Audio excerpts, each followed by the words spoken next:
guys, we finished off the back half. We got a good start. We will be adding in a few things.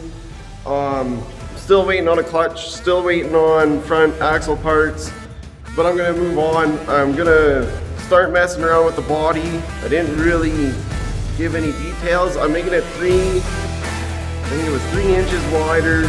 It's 7 inches longer, and I just gotta trim it and make it all kind of fit better, and it'll give me a place because we're gonna move on and do the front half of the roll cage.